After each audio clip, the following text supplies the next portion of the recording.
Hello, my little friends. Welcome to Toon Stories for You. If you are new here, don't forget to subscribe. Let's get started with our first story. The boy who cried, Wolf, Wolf, Wolf. Long, long ago, in a village near the mountains, there was a shepherd boy who looked after a flock of sheep. Every day he would take the sheep for gazing in the grasslands or on the mountain tops. One day, while sitting and watching over the sheep, he thought, my work is so boring. Let me play a trick and have some fun. So he started shouting, Wolf, Wolf, Wolf! Help, help! Hearing his cries, the villagers rushed to help him. But when they reached the mountain top and saw him sitting with the sheep, they asked, where is the wolf? The shepherd boy started laughing and said, I was just only joking. There is no wolf. The villagers warned the boy not to do it again and went back. After a few days, the boy played the same trick again. He shouted, Wolf, Wolf, Wolf! From the hilltop, and again all the villagers rushed to help, thinking this time surely there must be a wolf. But again the boy started laughing. Ha ha ha! Fooled you all again, he said. The villagers were extremely angry and again warned him not to play such naughty tricks. Some days later, a wolf truly appeared on the mountain top and started attacking the sheep. The sheep started crying, bah, bah. The boy ran towards the village shouting for help. Wolf, wolf, wolf, please help. The villagers heard his cries and said to each other, oh, it's one of his silly tricks again. Everyone laughed. No one went to help him this time. The boy pleaded, and finally some villagers agreed to go with him. But it was too late. The wolf was gone, and the dead sheep were lying on the grass. The boy had finally learned his lesson. Moral of the story is, you should never lie, or else when you are in trouble, no one will come to help you. Now, the second story. The Snail's Journey. A group of snails lived at the foothill of a mountain near a pond. One day, after a heavy rain, the water level of the pond started rising. It threatened to flood the area where the snails lived. One snail started climbing the mountain. The other snails laughed. We are snails, they said. We are too slow. You will never be able to reach the top. You are wasting your time. The snail did not pay any attention to them. He continued to climb. Meanwhile, the water level in the pond had risen considerably. All the other snails drowned. The little snail continued to climb slowly. After many weeks, he reached the peak of the mountain. He was safe and sound. The snail was happy and proud of himself. But when he looked down, he sadly realized that his friends had all drowned. If only my friends had believed in themselves, he thought, they would have been saved too. So, the moral of the story is, success comes to those who believe in themselves. Sometimes the people will say things which will hold you from being successful. Have belief in yourself and move ahead. You will succeed. Now, the third story. The wish gone terribly wrong.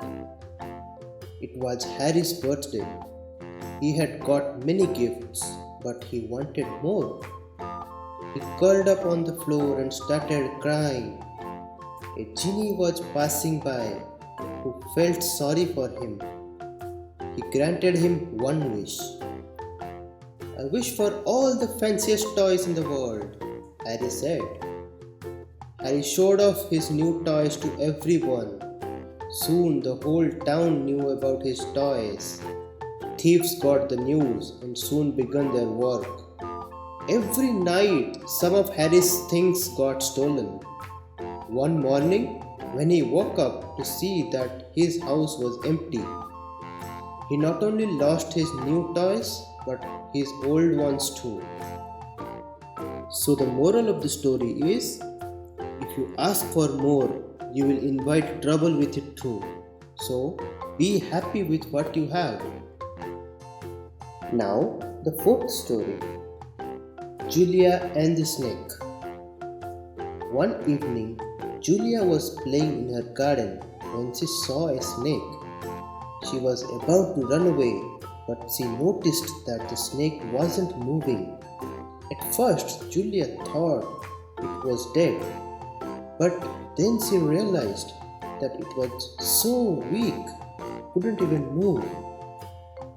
Julia felt very sorry for the snake.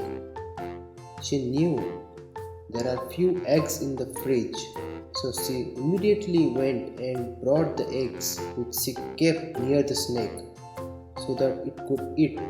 When the snake had the eggs, the snake got some strength. Snake slithered away into the bush without hurting her. Julia soon forgot about this incident, but strangely enough, from that day onwards, her garden was always free from rats. The snake protected Julia's beautiful garden from the rats, who always destroyed them. So, the moral of the story is kindness can tame even the fearsome animals. Now, the fifth story, Emily and the Tooth Fairy. Emily heard that the Tooth Fairy gave children money for their fallen teeth. When her first tooth fell off, Emily put it under her pillow and waited for the Tooth Fairy. That night, the Tooth Fairy took Emily's tooth and replaced it with a coin. Emily immediately sprang up and looked under her pillow. "Just one coin," she said. "You can keep it yourself." With those rude words, she flung the coin at the Tooth Fairy. The Tooth Fairy was very hurt. She quietly took the coin and went away. She never went back to Emily's house again. Meanwhile, all the Emily's friends kept their coins from the Tooth Fairy. Soon they had collected many coins. They brought lot of things with the money, but Emily had nothing. "Serves you right," said Emily's friends. "You should not have been mean to the poor Tooth Fairy." Emily felt really bad. She wrote an apology letter and asked her friend to keep it under her pillow with her fallen tooth. The Tooth Fairy found the letter and forgave Emily. She started going to her house again. So, the moral of the story is be thankful when people do you favors. So friends, did you like today's stories? If yes, then don't forget to subscribe because I will be regularly bringing a lot many stories for you and I don't think you want to miss the stories.